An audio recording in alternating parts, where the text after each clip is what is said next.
৪৮ সংখ্যক বেলতলা বহাগী বিহু উৎসৱত জুবিন গাৰ্গলৈ আগবঢ়োৱা হয় ভূপেন হাজৰিকা বঁটা ২০২৫। হাজাৰ হাজাৰ অনুৰাগীৰ সন্মুখত বঁটা গ্ৰহণ কৰে জুবিন গাৰ্গে। বঁটাত আগবঢ়ায় মানপত্ৰ, চেক, ভূপেন হাজৰিকাৰ মূৰ্তি। ভূপেন হাজৰিকাৰ ভগ্নী কবিতা বৰুৱাই প্ৰদান কৰে এই বিশেষ বঁটা। বঁটাৰ সৈতে দিয়া ২ লাখ টকাৰ চেক কলাগুৰু ফাউণ্ডেশ্যনলৈ আগবঢ়ায় শিল্পী জুবিন গাৰ্গে। আৰ্থিকভাৱে দুৰ্বল লোকক এই ধনখিনি প্ৰদান কৰা হ'ব বুলি জনায় জুবিন গাৰ্গে।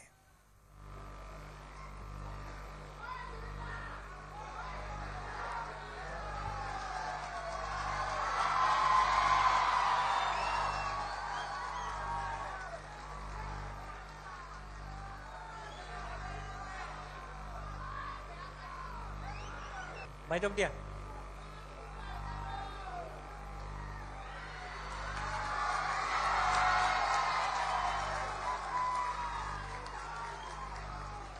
সকলোৱে জোৰদাৰ হাততালি দিয়ক।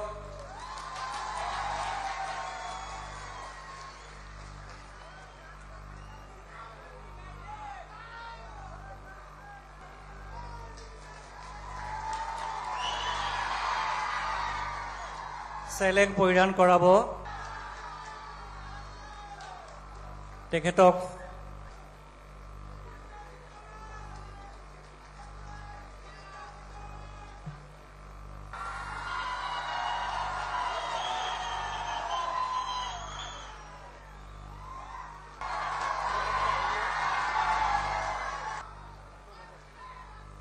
এইবাৰ ডক্টৰ ভূপেন হাজৰিকা বঁটা ২০২৫।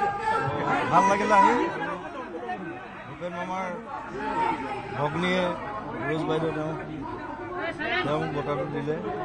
থেংক ইউ, সকলোকে ধন্যবাদ জনাইছোঁ আৰু বিহু শুভকামনা জনাইছোঁ।